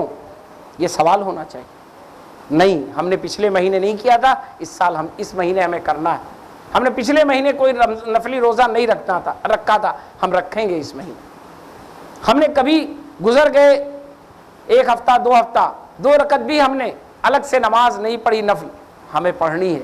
قرآن مجید ہم تلاوت کم کر رہے تھے، ہمیں کرنا ہے اس کو، ہمیں اسے سمجھنا ہے. یہ چیزیں اپنے اندر لانا ہے آپ کو. اس میں دونوں چیزیں ہیں، عبادات بھی ہیں، اخلاقیات بھی ہیں، معاملات بھی ہیں. میں صرف عبادات کی بات نہیں کر رہا ہوں، تمام چیزوں میں آپ اپنے آپ کو آگے بڑھائیں گی تو انشاءاللہ ضرور استقامت آئے گی. استقامت یہ کوئی نسخہ نہیں ہے ڈاکٹر کا, ٹھیک ہے, یہ آپ کا اپنا پریکٹس ہے. جتنا دین کے بارے میں آپ کا پریکٹس بڑھے گا آٹومیٹک استقامت آپ کی ہو جائے گی, اس کے لیے کچھ آپ کو کرنے کی ضرورت نہیں ہوگی انشاءاللہ. جزاک اللہ خیراً کثیرہ سر. امید ہے کہ آپ ہمارے مہمان خصوصی کے جواب سے مطمئن ہو گئی ہوں گی. اور اسی کے ساتھ اللہ کے نبی صلی اللہ علیہ وسلم کی بہت ہی مشہور دعا مجھے یاد آ رہی ہے کہ اللہ کے نبی صلی اللہ علیہ وسلم یہ دعا کیا کرتے تھے نا کہ یا مقلب القلوب ثبت قلبی علی دینک. تو یہ دعا بھی آپ کثرت سے کریں. تو آج کے سیشن کا دوسرا سوال ہے کہ کیا میوزک چھوڑنے کے بعد جو پہلے ہم نے میوزک اور ویڈیوز شیئر کی تھی وہ تو آج بھی فارورڈ ہوتی رہتی ہیں, لوگ اسے یوز بھی کرتے ہیں, تو کیا اس کا گناہ ہمیں پوری زندگی ملتا رہے گا؟ اور اسی طرح سے اگر ہماری پکچرز کسی نامحرم کے پاس ہیں تو کیا اس کا بھی گناہ ہمیں ملے گا؟ یہ سوال ہے سسٹر فاقیہ زینب کا. اپنی استطاعت بھر اگر آپ نے کسی بھی غلط چیز کو اپنے سے دور کر دیا, اپنے کو اس سے روک لیا, ہٹا لیا, تو اب آپ کے گناہ کا سلسلہ ختم. وہاں چین نہیں بنے گی, وہاں چین نہیں بنے گی, اس لیے کہ وہاں آپ کی استطاعت کام آئے گی. لا یکلف اللہ نفسا الا وسعہا, اللہ کسی کو بھی اتنا ہی مکلف کرتا ہے جس کا وہ پابند ہے. تو ماضی کی اس طرح کی چیزیں وہ آپ کے لیے گناہ کا سبب نہیں بنیں گی. آپ اس کو اس سے دیکھیے, حضرت خالد بن ولید رضی اللہ تعالیٰ عنہ جنہیں رسول اللہ صلی اللہ علیہ وسلم بہت پسند کرتے تھے, سیف اللہ کا خطاب دیا ہے نا, غزوہ احد میں انہوں نے پورے جنگ کا پاسا پلٹ دیا تھا, کتنا نقصان پہنچا تھا. نبی کریم صلی اللہ علیہ وسلم نے کبھی کہا نہیں. تو یہ ہمیشہ یاد رکھیے کہ اگر آپ نے توبہ کر لیا, اگر آپ نے کسی غلطی سے رجوع کر لی, کوئی غلط کام جو آپ نے کیا اس سے اپنے کو بیک کر لیا, تو ختم, اللہ تبارک تعالیٰ اسے مٹا دے گا. مزید اللہ تبارک تعالیٰ کی یہ بھی خوشخبری ہے, ان الحسنات یذہبن السیئات, کہ ہمیشہ اچھائیاں آپ کی بہت ساری خطاؤں کو مٹا دینے والی ہوں گی. آپ اچھائیوں میں آگے بڑھ جائیے, اس احساس کے نتیجے میں زیادہ اچھائیاں کریے کہ آپ کی کچھ چیزیں ایسی ہوئی ہیں جو غلط رہی ہیں, اس پر کبھی بھی آپ یہ مت سوچئے کہ وہ آپ کے کھاتے میں آئے گا, کیونکہ آپ نے اس سے توبہ کر لیا اور وہ اب آپ کے ہاتھ میں نہیں ہے. کیونکہ بہت ساری چیزیں ایسی ہیں جس کا نام لیا گیا یہاں, وہ سب انسان کے اپنے بس میں نہیں ہیں. جتنی آپ کے بس میں ہوں انہیں آپ ڈیلیٹ کر دیں, انہیں مٹا دیں. اب آپ اچھائیوں سے مقابلہ کریے, اچھائیوں میں آگے بڑھ جائیں گے انشاءاللہ, تو وہ ساری چیزیں سب ختم ہو جائیں گی, اور اللہ تعالیٰ ہو سکتا ہے ایسے راستے بنا دے جہاں آپ سوچ بھی نہ سکیں اور وہ چیزیں ختم ہو جائیں. ایسا بھی ہو سکتا ہے, اس کے لیے اللہ سے دعا کریں. انشاءاللہ آپ کی اگلی چیزیں وہ آپ کے لیے اہم ہوں گی اور کامیابی کا ذریعہ. جزاک اللہ خیراً کثیرہ سر. اللہ تعالیٰ سے دعا ہے کہ ہم اپنی تمام برائیوں کو چھوڑ کر ہمیشہ بیٹر مسلم بننے کی ٹورڈز کوشش کرتے رہیں انشاءاللہ. اگلا سوال ہے کہ اگر ہم خود دین کے لیے کچھ کر رہے ہیں لیکن والدین دنیا میں ہمیں کامیاب دیکھنا چاہتے ہیں, اور ارننگ بھی, کیونکہ پیسہ اصل میں ضرورت تو ہے ہی, تو کیا ہم ان کو ناراض کرنے کے لیے ذمہ دار ہوں گے اگر ہم صرف آخرت کی طرف فوکسڈ ہیں؟ یہ دو چیزیں کبھی کبھی لگتا ہے کہ دونوں بالمقابل ہیں. یعنی اگر ہم دین پر عمل کریں گے یا اس کے کاموں میں زیادہ دلچسپی لیں گے تو ہماری دنیا کمزور ہو جائے گی, ہمارا کیریئر کمزور ہو جائے گا. یہ مقابلہ ہمیں ختم کرنے کی ضرورت ہے. ان دونوں میں توازن پیدا کرنے کی ضرورت ہے, بیلنس بنانے کی ضرورت ہے. آپ اپنے کیریئر کی پوری فکر کرتے ہوئے دین کا کام کریں. رسول اللہ صلی اللہ علیہ وسلم کی جو تعلیمات ہیں, جو اسلام کی بنیادی تعلیمات ہیں, جب ہم سفر میں ہوتے ہیں تو ہم قصر پڑھتے ہیں, ہے نا. یہ جو قصر ہے یہ کیا ہے؟ بے شمار چیزیں ہیں ہماری جو کم ہو جاتی ہیں، ریڈیوس ہو جاتی ہیں. وہ صرف اسی لیے ہوتی ہیں کہ ہمیں دوسری چیزیں کرنی ہیں. تو اب آپ میں، جس سے پہلے میں نے کہا تھا کہ اپنا جائزہ لیجئے. آپ کے سامنے ایگزام ہے، آپ کو اس کی تیاری کرنی ہے، تو یقیناً آپ کو اس پر زیادہ توجہ دینی ہے. اس زمانے میں آپ کو اس پر توجہ دینی ہے کیونکہ وہ بہت اہم ہے آپ کے لیے. تو یہ جس کو یہاں پہ شاید وہ کتاب موجود ہوگی ڈاکٹر یوسف قرضاوی کی دین میں ترجیحات، اردو میں بھی آ گئی ہے، اولیات الحرکہ الاسلامیہ، عربی میں ہے، وہ بہت اہم کتاب ہے. یہاں پہ اگر ہوگی تو پڑھ لیجئے، دین میں ترجیحات. ٹھیک ہے. ہمیں یہ سمجھنا ضروری ہے کہ کس وقت کیا چیز ہمارے لیے زیادہ ضروری ہے. یہ اگر ہم نے نہیں سمجھا تو یقیناً کہیں نہ کہیں ڈسٹرب ہوگا. ماں باپ کی جو خواہش ہوتی ہے عام طور پر وہ چیزوں کو ظاہر دیکھ کر، یعنی آپ کو دیکھ کر جج کر لیتے ہیں. اچھا آج کل زیادہ آپ کی ایکٹیویٹیز ہیں اگر پروگراموں میں، تو کہیں ایسا نہ ہو کہ آپ پڑھ نہ رہی ہوں. آپ ثابت کیجئے کہ ہماری دلچسپی جہاں پروگراموں میں ہے وہیں یہ دیکھیں میرا رزلٹ بھی سب سے اچھا ہے. یہ آپ کو ثابت کرنا پڑے گا. اگر آپ پڑھنے میں ناکام ثابت ہوں گی تو کہنے کا موقع ملے گا. ہاں، آپ کی پڑھنے کی سطح کیا ہے یہ آپ کو بتانا پڑے گا. اگر آپ سے توقع ہے کہ آپ 100 نمبر لائیں تو آپ کی سطح بھی وہ ہونی چاہیے اتنی جینیس ہو. تو یہ سب چیزیں ہیں جس میں انڈیویجول بات زیادہ اہم ہوگی. عمومی بات صرف اتنی کی جا سکتی ہے کہ آپ کو ترجیحات طے کرنی پڑیں گی، آپ کو دونوں میں بیلنس بنانا پڑے گا. آپ کو اس بیلنس کو دوسرے کو سمجھانا، دوسرے مطلب ماں باپ کو سمجھانا ہوگا اور اسے ثابت کرنا ہوگا کہ نہیں، ہم اس وجہ سے اس کا نقصان نہیں کر رہے ہیں بلکہ ہم دونوں کو لے کر چل رہے ہیں، ہم دونوں میں توازن رکھتے ہیں، ہم اپنا وقت اس چیز پر دے رہے ہیں. یہ ہم اپنا وقت بچا کے دے رہے ہیں. ہمیں 4 گھنٹے سونا تھا، ہم 3.5 گھنٹے سو رہے ہیں اور یہ آدھا گھنٹہ ہم ایکسٹرا دے رہے ہیں. یہ چیز آپ کو ثابت کرنی پڑے گی.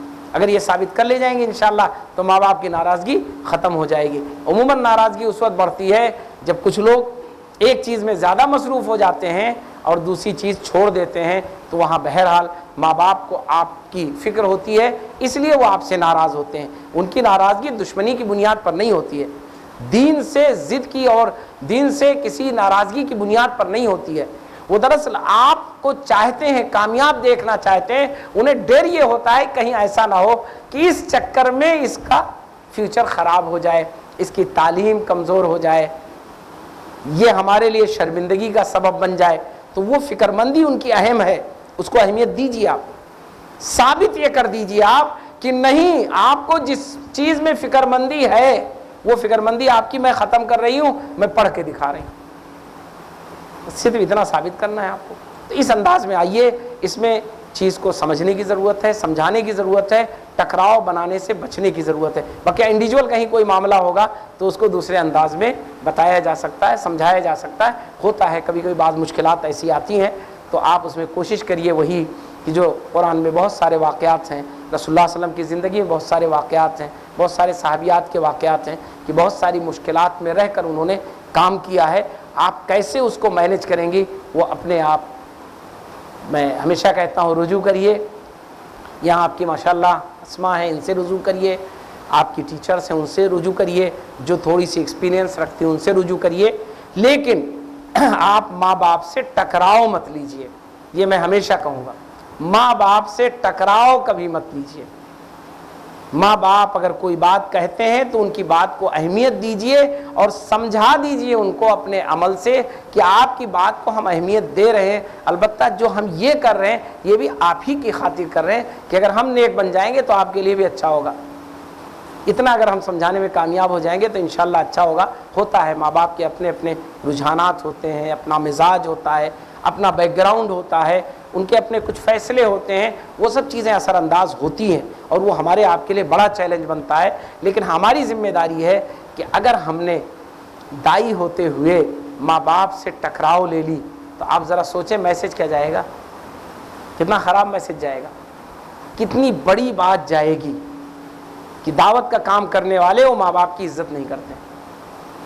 یہ بہت خطرناک ہوگا, یہ آپ کی ساری دعوت پر پانی پھیر دے گا. تو اس لیے آپ کو اسے بہت ہی سلجھے انداز میں سمجھ بوجھ کر ڈیل کرنا ہے. میں نے کہا کہ جو انفرادی اکیلے کسی کے مسئلے ہوں گے اس میں سمجھنے کی ضرورت ہوگی کہ ان کے ماں باپ کو کیسے سمجھایا جائے. ماں باپ کو ایک ہی اطمینان چاہیے, وہ یہ کہ کہیں ایسا نہ ہو کہ آپ اپنا کیریئر تباہ کر لیں, اپنی پڑھائی خراب کر لیں. بس اس میں اگر آپ نے ان کو مارکس اچھے دے دیے تو پھر انہیں زیادہ فکر نہیں ہوتی ہے. دوسرا, ماں باپ کو دوسری جو سب سے بڑی فکر ہوتی ہے, میں نے پہلے سیشن میں کہا تھا, اس میں نے نہیں کہا ہے لیکن میں اس کو دہرا دوں, ماں باپ خود اگر جھوٹ بولتے ہیں کوئی فرق نہیں پڑتا ہے, لیکن بچوں کو چاہتے ہیں جھوٹ نہ بولیں.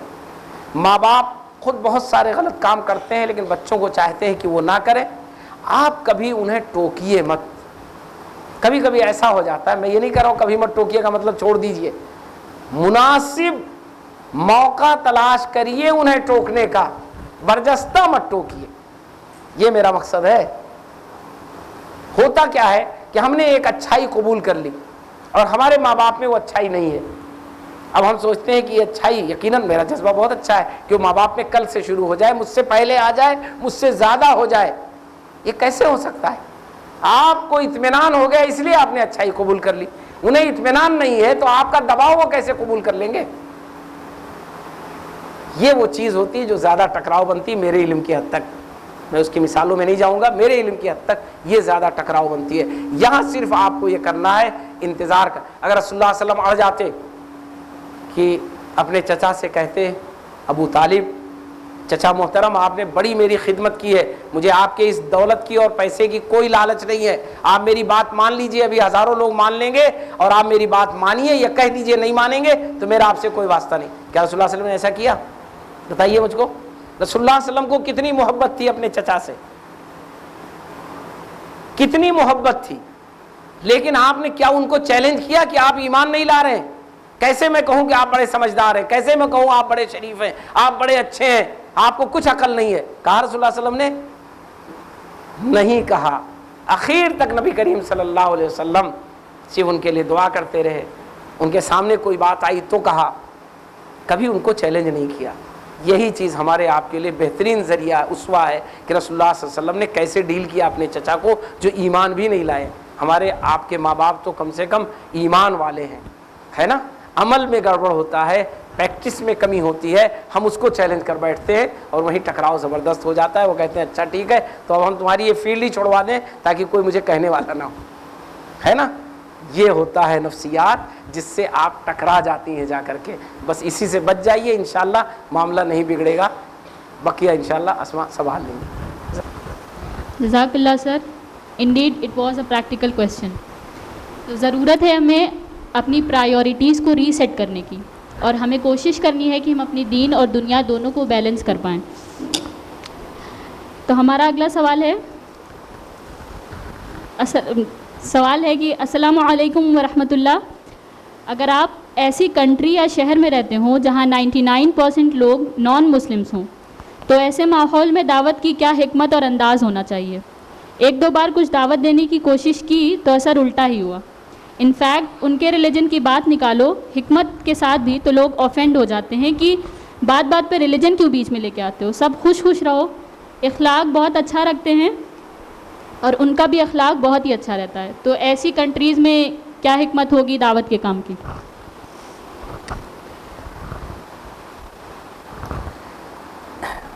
رسول اللہ صلی اللہ علیہ وسلم نے دعوت کا کام جہاں کیا وہاں 100% غیر مسلم تھے, یا تھے پہلے سے 1-8% مسلمان آئے, وہاں تو 100% تھے. یہاں تو کم سے کم 99% کی بات ہو رہی ہے نا. 1% آپ کے سپورٹر ہیں. دراصل کیا ہے کہ جو بات بعد میں کہی گئی ہے کہ بہت سارے لوگ یہ محسوس کرتے ہیں بااخلاق ہوتے ہیں, وہ کہتے ہیں آپ بھی بااخلاق رہیے, اچھے سے رہیں ہم لوگ, اور ہر چیز میں آپ دین اور دعوت اور ایمان کی بات مت لائیے. یہ ایک پوائنٹ بہت بنیادی ہے جس کو سمجھنے کی ضرورت ہے. آج کے حالات میں, اور یہ حالات اور بھی آتے رہے ہیں, ماضی میں بھی بہت ساری جگہوں پر آتے رہے اور آتے رہیں گے, اور انہی حالات میں دعوت کے لیے ماحول بھی بنتا ہے. بس مشکل حالات سے گزرنا یہ بڑا مشکل ہوتا ہے. آپ کو جس چیز سے چڑ ہے اس سے پری پلان کچھ وقفے کے لیے رکنا ہے. نبی کریم صلی اللہ علیہ وسلم نے 100% لوگوں میں دعوت کا کام کیسے شروع کیا؟ سب کو بلایا، دعوت لی، بٹھایا. ایک وہ واقعہ ہے، اور ایک واقعہ کیا ہے کہ رسول اللہ صلی اللہ علیہ وسلم پہاڑی پر چڑھ گئے. آپ نے ایک انداز اپنایا جو وہاں اپنایا جاتا تھا جب کسی خطرناک چیز کی خبر دینی ہوتی تھی کہ انسان ننگا ہو جاتا تھا اور چلانے لگتا تھا، دوڑنے لگتا تھا تو لوگ جمع ہو جاتے تھے. وہ انداز آپ نے نہیں اپنایا، لیکن پہاڑی پر چڑھ گئے. پہاڑی پر چڑھ کے آواز لگائی، لوگ اکٹھا ہو گئے. آپ صلی اللہ علیہ وسلم نے کیا فرمایا؟ پیچھے اگر کوئی تمہارے اوپر حملہ کرنے والی فوج اکٹھا ہو تو تم میرے اوپر یقین کرو گے؟ لوگوں نے کہا یقین کریں گے. پھر آپ نے ایک بات کہی، طریقہ اپنایا رسول اللہ صلی اللہ علیہ وسلم نے. رسول اللہ صلی اللہ علیہ وسلم کو اپنا پورا دعوت کا کام 23 سال میں کرنا تھا. جو سارے انسانوں کو ہو سکتا ہے 23,2323 لاکھ برس تک یہ دنیا چلے تب تک کرنا ہے. میں کہہ دوں گا 23,000 سال تو پکڑ لیں گے آپ لوگ کہ ہم قیامت بتا رہے ہیں کب آئے گی، وہ نہیں بتا رہے. یعنی لانگ ٹرم کتنا بھی وقت گزرے گا سب کو وہ کام کرنا ہے. رسول اللہ صلی اللہ علیہ وسلم کتنے دن میں کرنا تھا؟ صرف 23 سال. اس لیے رسول اللہ صلی اللہ علیہ وسلم کا جو عمل ہے وہ بہت فاسٹ ہے. یہ میں ایک بہت اس کی بات بتا رہا ہوں، ہے نا، کبھی کبھی بعض چیزیں سمجھ میں آتی ہے غور کرنے پر. رسول اللہ صلی اللہ علیہ وسلم کا جو انداز ہے، رسول اللہ صلی اللہ علیہ وسلم کے جو فیصلے ہیں وہ ہمیشہ بہت فاسٹ ہیں، کیونکہ ایک لمیٹڈ ٹائم میں رسول اللہ صلی اللہ علیہ وسلم کو اپنے اس کام کو مکمل کرنا تھا جسے ہمیں قیامت تک کرنا ہے. اسی لیے رسول اللہ صلی اللہ علیہ وسلم کا زمانہ نمونہ نہیں ہے. رسول اللہ صلی اللہ علیہ وسلم نے ایک کام ایک دن میں کیا کہ 10 دن میں کیا، یہ نمونہ نہیں ہے. یاد رکھیے گا کہ اچھا رسول اللہ صلی اللہ علیہ وسلم نے 13 سال مکے میں گزارا تو اب ہم بھی 13 سال الہ آباد میں رہیں گے، اور جیسے ہی 14واں سال شروع ہوگا الہ آباد والے یا تو ایمان لے آئیں نہیں چھوڑ کے چلے جائیں گے بنارس. یہ نہیں اسوا ہے. رسول اللہ صلی اللہ علیہ وسلم کا عمل اور وہ چیز جس کے لیے کام کیا وہ اسوا ہے، زمانہ نہیں اسوا ہے. ورنہ ہمیں بھی 23 سال میں اپنا سب کام ختم کر دینا چاہیے، یا کامیابی یا ختم. ایسا نہیں، ہم 23,000 سال اگر اللہ زندگی دے تب بھی کرتے رہے، کوئی فرق نہیں پڑتا ہے. تو کیا ہے جو بات کہی گئی کہ رسول اللہ صلی اللہ علیہ وسلم نے ایک انداز اپنایا جس سے لوگ کیا ہو گئے؟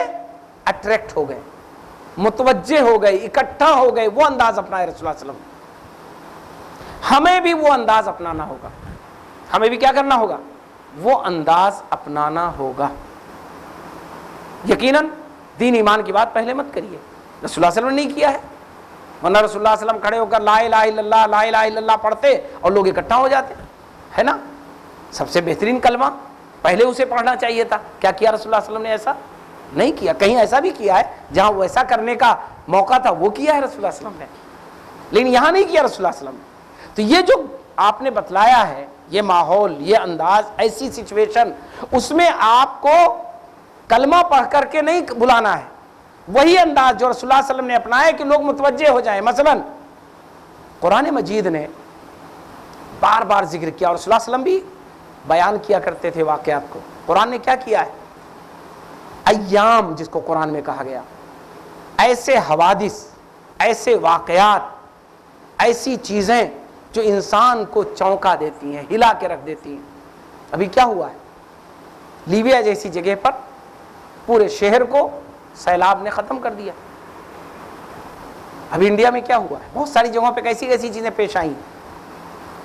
ابھی زلزلے جو آئے ہیں مختلف جگہوں پر وہ کتنے خطرناک آئے، چاہے ترکی ہو، چاہے موروکو ہو، جہاں بھی ہو. ہمیں اس طرح کے واقعات، ہمیں بیماریاں، علاج، سماج کے دیگر مسائل، انسانوں کے ساتھ پیش آنے والے حوادث جس پر لگے کہ انسان کا کوئی کنٹرول نہیں، ہر انسان ہاتھ کھڑے کر لے رہا ہے، کچھ نہیں، ہم کچھ نہیں کر پائیں گے، ایسے واقعات سے اپنی بات شروع کرنی ہے جہاں انسان اپنے کو نروس شروع کرے. دراصل رسول اللہ صلی اللہ علیہ وسلم اور اسلام کی دعوت اس کی شروعات کہاں سے ہوتی ہے؟ اس کی شروعات یہاں سے ہوتی ہے جب انسان یہ تسلیم کر لے کہ ہم مجبور ہیں۔ ایک انسان جو ڈاکٹر ہے جب وہ بیمار ہوتا ہے تو جلدی تسلیم نہیں کرتا ہے کہ ہم بیمار ہیں، ہے نا؟ وہ تو سوچتا ہے ابھی یہ دوا اس کی میں کھا لوں گا، ختم۔ تھوڑی سی دوا جو جانتا ہے وہ جلدی نہیں تسلیم کرتا ہے، وہ فٹاک سے دوا کھاتا ہے اور کہتا ہے میں ٹھیک۔ لیکن جو بیچارہ کچھ نہیں جانتا ہے، جب وہ بیمار ہوتا ہے تب وہ ایک دم گھبرا جاتا ہے۔ تو آج کا انسان جہاں پہنچ گیا ہے اس میں یہ چیز آئے گی جو آپ نے ذکر کیا، کہ وہ کہیں گے نہیں بھائی دیکھیے ایسا ہے، اب یہ سب باتیں مت کریے، اب ہم لوگ اس سے اوپر چلے آئے ہیں، ایسا ہوا ویسا ہوا ویسا ہوا۔ لیکن آج کے انسان کے لیے بھی ایسے حوادث ہیں، ایسے واقعات ہیں، ایسے حالات ہیں، ایسی چیزیں ہیں، اور یہ میں آپ کو بتاؤں وفی انفسکم، خود لوگوں کے اندر ایسے واقعات اور حالات ہیں زندگیوں میں جسے آپ پیش کر سکتی ہیں، بس شرط ہے آپ کی معلومات ہو، آپ جانتی ہوں اس بات کو، آپ لائیے اس اگزامپل کو اور پیش کریے اس کو، اس کے بعد اس بات کو شروع کریے۔ اور ہو سکتا ہے کہ اس بات کو پیش کرنے میں آپ کو 2 سال لگ جائے، 2 مہینہ لگ جائے، کوئی حرج نہیں ہے، 2 سال تک رکی رہیے لا الہ الا اللہ محمد رسول اللہ کہنے سے۔ نبی کریم صلی اللہ علیہ وسلم پر فتح مکہ، رسول اللہ صلی اللہ علیہ وسلم پر ہجرت تک، فتح مکہ سے پہلے ہجرت جو 13 سال کی زندگی نبوت کی ہے، کتنے لوگ ایمان لائے تھے؟ 200 لوگ، 200-250 لوگ، اس سے زیادہ نہیں ایمان لائے تھے۔ اس کے بعد کیا ہوا؟ اس کے بعد کیا ہوا؟ ہجرت کے بعد 10 سال کا زمانہ ہے، اور 10 سال میں کتنے لوگ ایمان لائے؟ 1 لاکھ سے زیادہ لوگ۔ وَيَدْخُلُونَ فِي دِينِ اللَّهِ أَفْوَاجًا۔ یہ اگر کرنا آپ کو آ جائے گا، آپ یہ ویٹ کر لیجئے کہ ایمان لانے کا راستہ کھل جائے، آپ اس کوشش میں نہ رہیے کہ یہ ایمان ابھی لے آئے۔ اگر یہ آپ نے طے کر لیا تو انشاءاللہ آپ کے لیے بات کرنا آسان ہو جائے گا۔ بالکل صحیح ہے، کہیں کہیں یہ سچویشن ہوتی ہے اور وہیں سے بات کا بھی آغاز کیا جاتا ہے کہ لوگ نہیں چاہتے ہیں کہ اسلام پر بات کی جائے، لیکن آپ اس دنیا اور کائنات کے حقائق کو اس انداز میں لائیے سامنے کہ اللہ کی بات آ ہی جائے، اس کے لیے آپ کو تیاری کرنی پڑے گی۔ میں وحید الدین خان کی اس کتاب کا اکثر حوالہ دیتا ہوں اس پس منظر میں کہ انہوں نے سن 60 میں کتاب لکھی تھی الاسلام یتحدی۔ جب سائنس کے نئے ایجادات سامنے آ رہے تھے اور سائنس نئے نئے حقائق پیش کر رہا تھا سن 60 میں، تو ایک طبقہ علماء کا وہ تھا جو کہتا تھا یہ سب جھوٹ ہے، انسان چاند پر گیا ہی نہیں، جھوٹ بول رہا ہے، ہم نے کہاں دیکھا ہے۔ لیکن وحید الدین خان نے اس زمانے میں کتاب لکھی تھی الاسلام یتحدی، اسلام اب چیلنج بننے جا رہا ہے۔ اور پوری کتاب میں اس زمانے تک جو سائنسی تحقیقات ہوئی تھی ان کو انہوں نے پیش کیا تھا، اور انہوں نے کہا تھا یہ جو سائنسی تحقیقات ہیں اب انسان مجبور ہو جائے گا یا تو اللہ کو مانے یا اپنے سائنس کا انکار کر دے۔ الاسلام یتحدی، تو آپ اس کائنات کو اسلام کے سمجھانے کا ذریعہ بنائیے۔ یہ اگر آپ کو آ گیا تو یہ سارے لوگ جو منع کرتے ہیں آپ کو بات کرنے سے، وہ آپ سے خواہش ظاہر کریں گے کہ آپ بات کیجئے، آپ کیا کریے؟ بات کیجئے۔ لیکن جب ہم پہلے دن اس بات کو کیے بغیر اسلام کی بات کرتے ہیں تو وہ کہتے ہیں کیوں یہ بات کر رہے ہیں، آپ کا ریلیجن الگ، میرا چونکہ ریلیجن بیس پہ ہم بات کرنے لگتے ہیں، ریلیجن بیس پہ مت بات کریے، کائنات کی بیس پر بات کریے۔ اس لیے اللہ تعالیٰ نے کیا کہا؟ وَسَنُرِيهِمْ آيَاتِنَا فِي الْآفَاقِ وَفِي أَنفُسِهِمْ حَتَّى يَتَبَيَّنَ لَهُمْ أَنَّهُ الْحَقُّ۔ دعوت کو ثابت کرنے کے لیے یہ آیت بہت بنیادی ہے۔ سَنُرِيهِمْ آيَاتِنَا فِي الْآفَاقِ وَفِي أَنفُسِهِمْ حَتَّى يَتَبَيَّنَ لَهُمْ أَنَّهُ الْحَقُّ۔ اللہ کو ثابت کرنے کے لیے اللہ نے یہ فرمایا ہے کہ ہم کائنات میں اور خود ان کے اندر، لوگوں کے اندر، انسانوں کے اندر وہ نشانیاں دکھائیں گے کہ وہ مجبور ہو کر یہ پکار اٹھیں گے کہ اللہ ہی سچا ہے۔ سنوریہم آیاتنا فی الآفاق وفی انفسہم حتی یتبین لہم انہ الحق۔ یہی آیت ہم لوگ سیکھ لیں، انشاءاللہ کامیاب ہو جائیں گے۔ جزاک اللہ خیر سر۔ بے شک بہت ضرورت ہے ہمیں کہ ہم درست حکمت عملی کے ساتھ لوگوں تک اللہ کے دین کی دعوت سائنٹیفکلی اور ریشنلی پہنچائیں، اور اسی کے ذریعے سے ہم ریولیوشن لا سکتے ہیں سوسائٹی میں. تو اللہ تعالیٰ سے دعا ہے کہ اللہ تعالیٰ ہمیں درست حکمت عطا کرے تاکہ ہم لوگوں تک اللہ کے دین کی دعوت پہنچا سکیں آسانی سے انشاءاللہ. تو نیکسٹ سوال ہے کہ میں یہاں تربیہ کلاس لینے آتی ہوں یا دین کا کام کرنا چاہتی ہوں، بٹ ان لاز کا سپورٹ نہیں ملتا، صرف ہسبینڈ کا ہی سپورٹ ہے، جس سے میرا سیلف کانفیڈنس لو ہو جاتا ہے ان لوگوں کی باتوں سے. تو دین پر قائم رہنے کے لیے اور کانفیڈنس بنا رہے اس کے لیے کیا کروں؟ یقیناً ہم انسانوں کے اندر کمزوری ہوتی ہے، اور جب سپورٹ نہیں ملتا ہے تو مایوسی آتی ہے، یا کبھی کبھی پاؤں جو ہے وہ ڈگمگا جاتے ہیں. یہ حقیقت ہے، اس میں کوئی بڑا بننے کی ضرورت نہیں ہے کہ نہیں ہم تو ہمیشہ نہیں ڈگمگاتے ہیں اور قائم رہتے ہیں. اس کے لیے جو سوال ہے بہت اچھا ہے کہ کیا چیز ہو جس سے ہمیں مضبوطی ملے. پہلی چیز تو اللہ سے اجر کی امید. رسول اللہ صلی اللہ علیہ وسلم کے سامنے جو سب سے زیادہ طاقتور چیز تھی جس نے آپ صلی اللہ علیہ وسلم کو ہمیشہ کیا کیا؟ ثابت قدم رکھا، حوصلہ مند رکھا، چست پھرت رکھا ہر وقت رسول اللہ صلی اللہ علیہ وسلم کو. وہ کیا چیز تھی؟ اللہ سے اجر کی امید، کہ اللہ سبحانہ تعالی وہ ہمیں اس کا اجر دے گا. کوشش کامیاب ہماری ہوگی یہ خواہش ہونی چاہیے. کوشش ہماری کامیاب ہو یہ خواہش ہونی چاہیے، لیکن وہ رزلٹ نہیں ہے. ہماری کوشش کامیاب ہو یہ رزلٹ نہیں ہے، یعنی ہمارے لیے رزلٹ نہیں ہے. ہمارے لیے رزلٹ کیا ہے؟ اللہ کا خوش ہونا. جان دی ہوئی اسی کی تھی.